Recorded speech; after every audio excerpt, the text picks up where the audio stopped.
Johnny Dollar. Hi, Johnny. How are you? Who's that, Ted? That's right. Ted Orloff, Los Angeles. Well, how are you, Ted? What goes with you these days? Problem. Haven't we all? Series of fires, Johnny, that have been costing Western Indemnity a heap of dough. Suspect arson? Suspect? I'm sure of it. But, Johnny, somebody's got to prove it. Prove I'm right. Can you make it? Sure, Ted. Why not?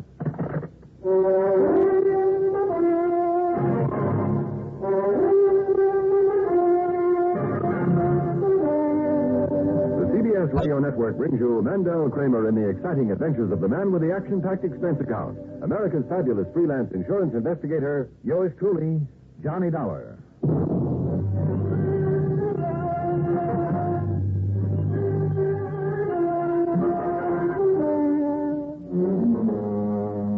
Expense account submitted by Special Investigator Johnny Dollar to Western Indemnity Company, Los Angeles office. Following is an account of expenses incurred during my investigation of the all-too-easy matter.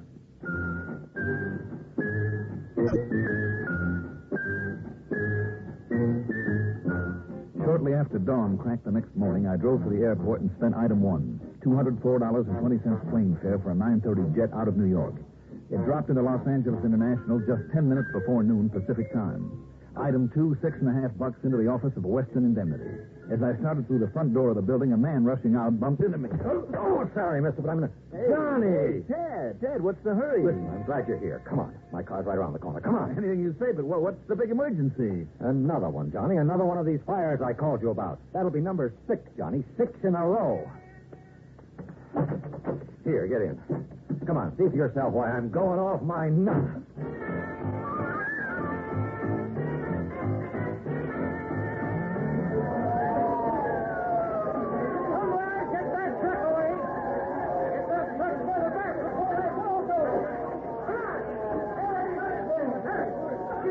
I'll say this, Ted.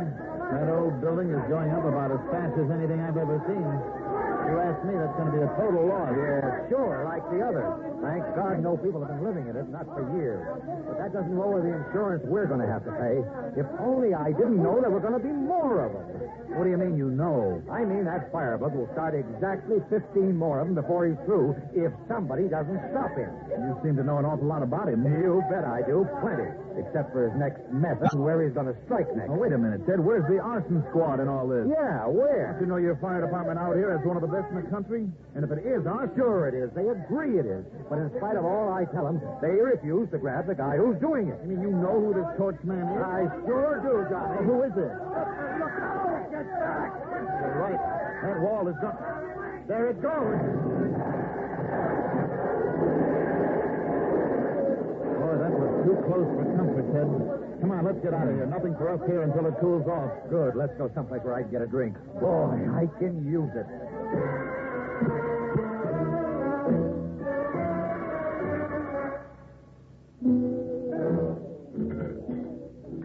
Well, Ted, tell me, who benefited? Okay, listen. This client of ours, name is Alpheus Brockway Broxton. Yep. Widower, 82 years of age. Lives on Petway Drive in Beverly Hills. Mm-hmm. Doctor says he has only a couple of years to go, at the most. Heart condition. Uh-huh. But he doesn't look it, Johnny. If I look as good as that when I'm 60, I'll be mighty thankful. Well, what about him, Ted? Johnny, old man Brockton's one of those guys who never had to do a lick of work in his life. A playboy in spades. But by the time his beautiful young wife died, he had to quit all that because of his age and his heart. Mm-hmm. Well, the old boy had just about had and done everything. And, of course, he'd gone through a stack of dough. I should think so. But he was apparently content to settle back and take it easy. Live this simple life and just live out the end of his days. He had no responsibilities. His only child, really a stepdaughter, had gotten married, a fellow by the name of Ben Plater in the import-export business. And, she incidentally is beneficiary of his small life policy and whatever else he manages to leave, if any. You mean he's broke now? Well, he isn't rolling in dough the way he used to, but he isn't broke because his old man, who had worked for a living, has been smart enough way back to buy up all the property he could lay his hand on here in L.A. Ah, I see. But now all he has left is a little bit here and a little bit there, and what's turned out to be pretty poor sections of town. Mm-hmm. An old broken-down frame house on South Cordero Street, remains of a creaky log building on some land that won't be redeveloped for another 10 years, and so on. So what happened? Go ahead, you tell me. taxes higher and higher every year on this land of his. Yeah? So he has to get up the dough for them every year. Oh, naturally. He still has insurance on the worthless old buildings on that land. So you figure that old Alpheus Broxton is eating his cake and having it too? Right. Now you're with me. He burned down a worthless old building that would have cost him money to wreck. He collects a big hunk of insurance from me, and he still has the valuable part, the land. Oh, boy, what a racket. No, maybe so. Sure. Well, let's go back to the office, and I'll, what's the matter? I don't know, Ted. But it has to be that way. It's the only thing that makes any sense. Broxton is burning down those buildings, and he's not only costing the company a fortune, but making a bunch of suckers of us. I wonder. Wonder? Isn't it obvious? Maybe it's too obvious. Makes the answer seem all too easy. Oh, now, Johnny, look. Yes, Ted. Just a little too easy. But we'll see.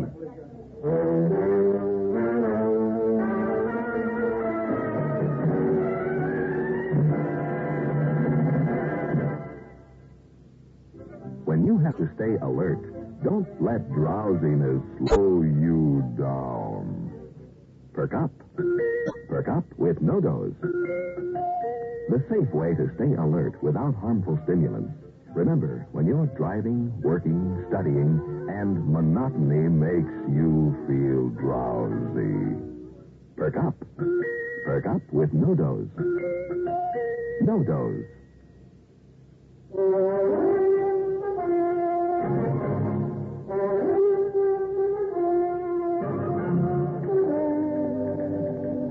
Okay, Johnny, here it is. The old man's address and a list of all his properties that haven't gone up in flames. Not yet. Not until he gets to them. Now, look, Ted, if you're so sure that Broxton is setting those fires... Have you forgotten that favorite saying of yours? I don't know, have I?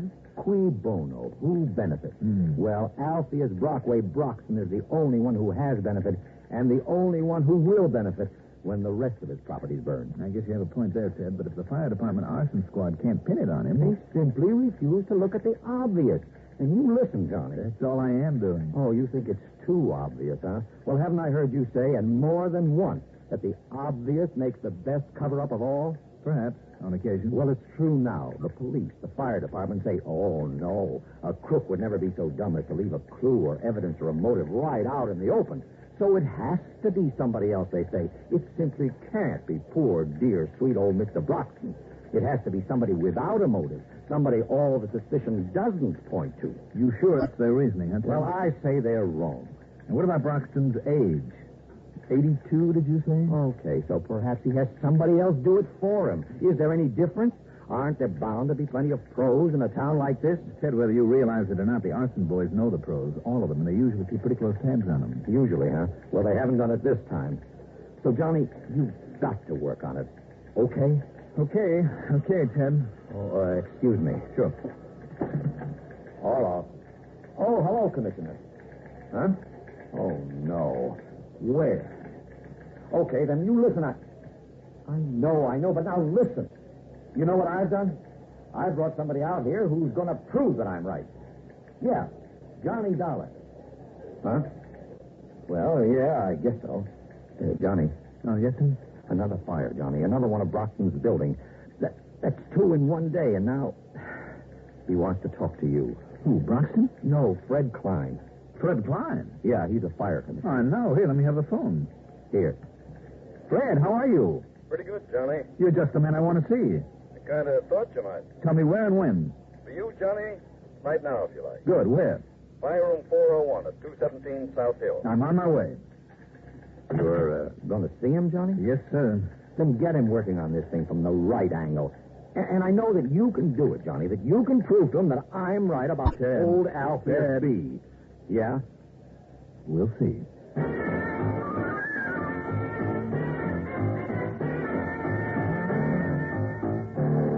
Item 3, $50 deposit on a rental car, and 20 minutes later, after the usual amenities, Fire Commissioner Fred Klein sets me straight on a few things. No, Johnny. All our feelings in the matter don't bother me a bit. A lot of people don't think too much of us until they see the results of our work. I know. And luckily, knock on wood, we usually do manage to get some results. Luckily, What? Fred, in my book, it takes a lot of hard work to get lucky.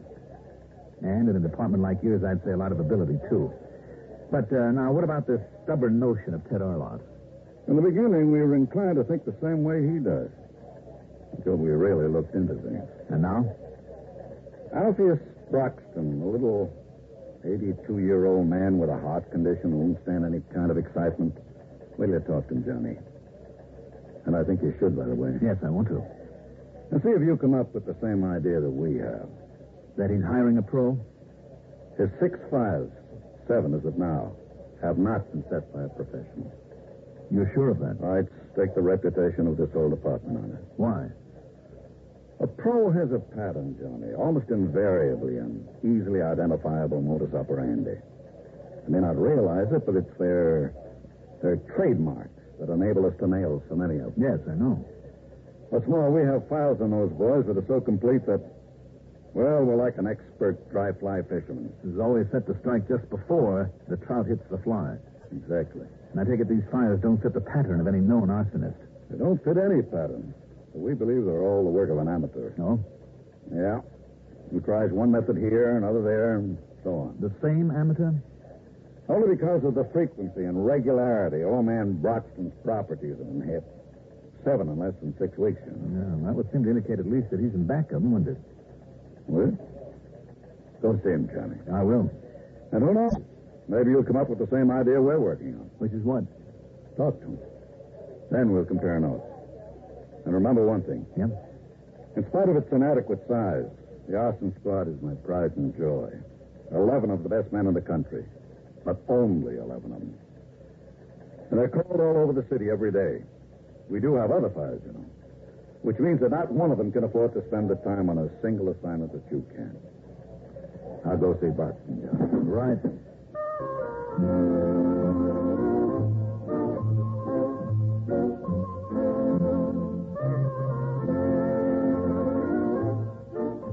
I drove out to South Peckway Drive and talked with Mr. Broxton. Fred Klein was right.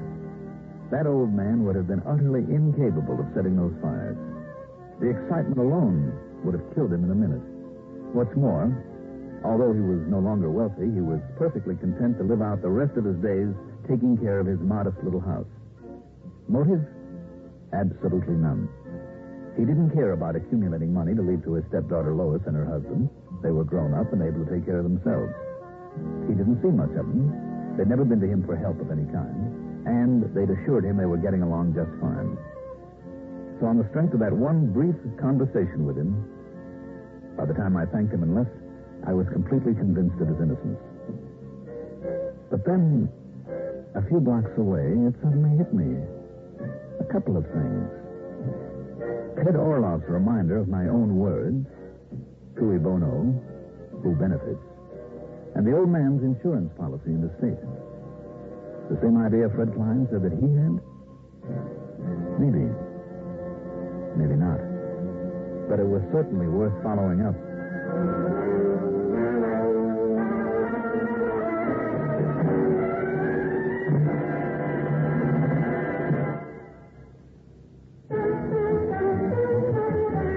I like that idea. Newport filter cigarettes. Newport menthol cigarettes. I like that idea.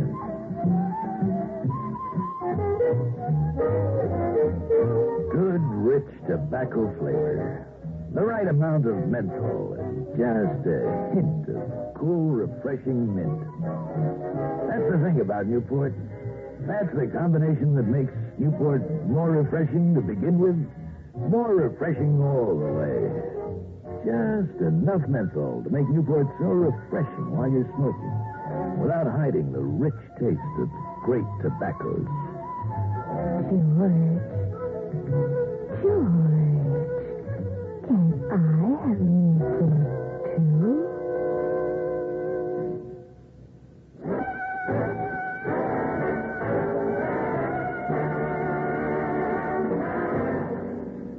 Expense account item 4, a dime for a phone call to Mr. Broxton.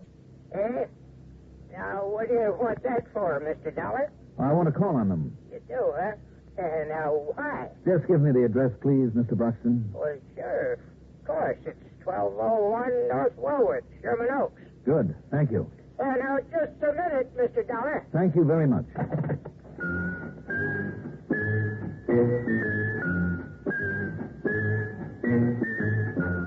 Item 5, $10.40 for a fancy imitation leather portfolio, plus $1 for some gold lettering on it that said Federal Housing and Occupation Survey. Then I drove to the San Fernando Valley to Sherman Oaks, to another modest little home.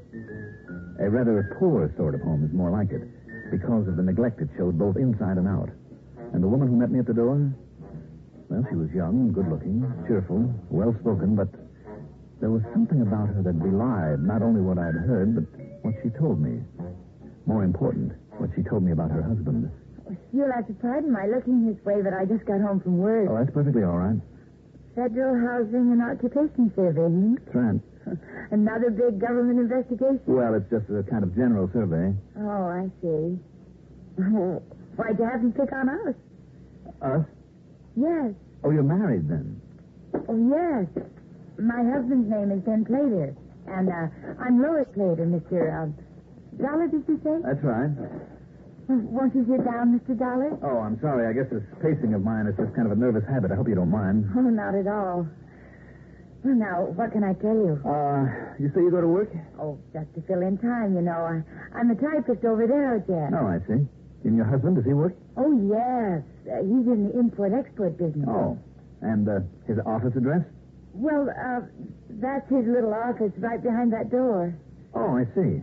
But he isn't here now, hmm? No, he left for Mexico, where he has a lot of business contacts. Mm-hmm. And when did he leave, Mrs. Plater? Yesterday morning. I see. Now, what is he doing? Oh, there's a big sort of cement machine that's used in building work, and it's made by Centrosa Corporation over in East Los Angeles. Mm-hmm. And then there's a sort of a crane that goes on a truck that he imports from Finland. I see. And an air conditioner that's made over in Long Beach, and some Japanese transistor walkie-talkies. All sorts of things. I see. Oh, that's some of the literature on that desk beside you. Yes, I see. Well, would you say he's pretty successful at it? Oh, yes, very. Good. All right, now suppose I look around the house. All right. And we'll start with his office. Oh, dear, I'm sorry. Sorry? Well, he always keeps it locked. And he took the only key with him. Oh, well, that's all right. We'll skip it for now.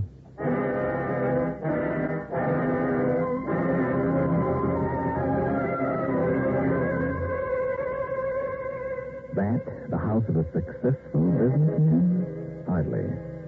And among the papers on the desk, I'd glimpsed a repossession notice for their TV set. So as soon as I'd made a cursory inspection of the rest of the house, I left and drove to the nearest gas station and ran up item 6, $1.30 on 2 phone calls. The first was to the head of the Santogo Corporation that she'd mentioned over in East L.A. Now, don't mention Ben Plater's name around here, Mr. Dollar. Oh, why not, sir? All he's been is trouble for us. An expense. Sure, he had a working arrangement with us until we got wise to him. All those phony claims to have a lot of big deals pending down in Mexico. Baloney. Well, I think he's just a lazy, good-for-nothing... Look, over the phone is no good. But if you want to drop in here, Mr. Dollar... No, thanks. I don't think it'll be necessary.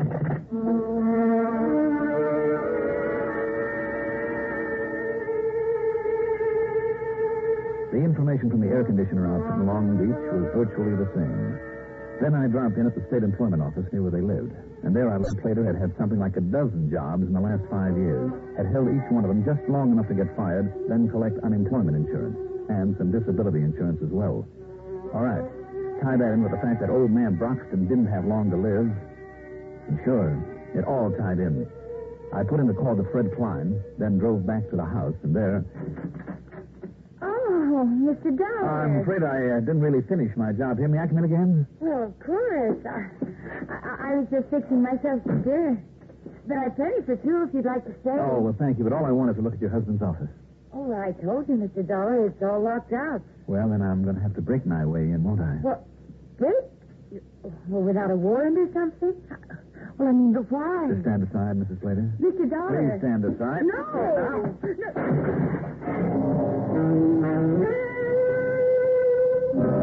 What I found in that room after turning on the light? Long strips of paraffin tape, candles, cans of solvent, of gasoline, even a couple of crude timing devices made to set off a blaze.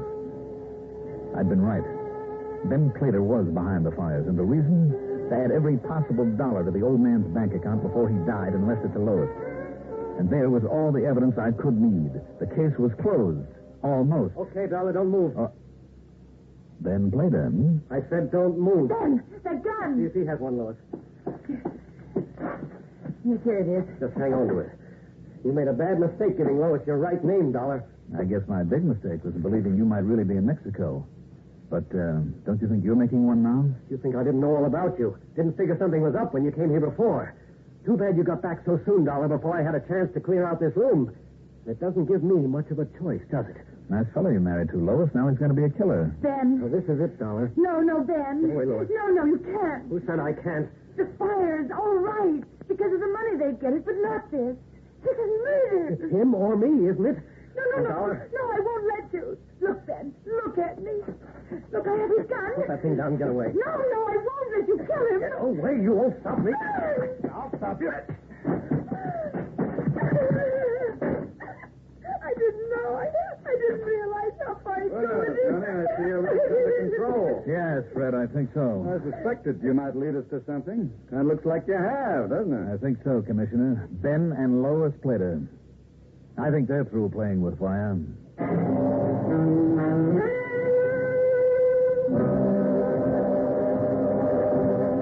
Not a very pretty one, I know. And I hope the shock of it all isn't too much for old Mr. Bruxton.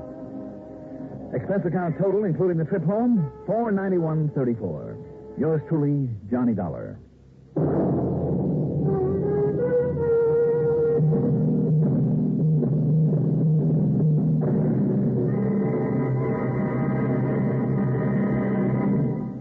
Now, here's our star to tell you about next week's story. Next week, 2 good men, 2 beautiful girls, and 1 not-so-beautiful motive for murder. Join us, won't you? Yours truly, Johnny Dollar. Can you get premium gasoline performance at regular gasoline price? Find out what so many other car owners have found. In 3 out of 5 cars, regular priced Sinclair Dyno gasoline matches performance of premium gasolines, saves you up to 4 cents a gallon. Almost anywhere you see the Sinclair sign, you can save up to 4 cents a gallon with Dyno and still get premium performance and mileage. Drive with care and buy Sinclair Dyno gasoline.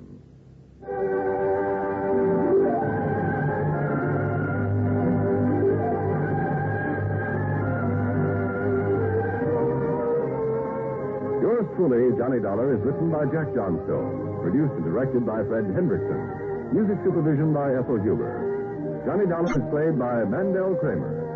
Be sure to join us next week, same time, same station, for another exciting story of yours truly, Johnny Dollar.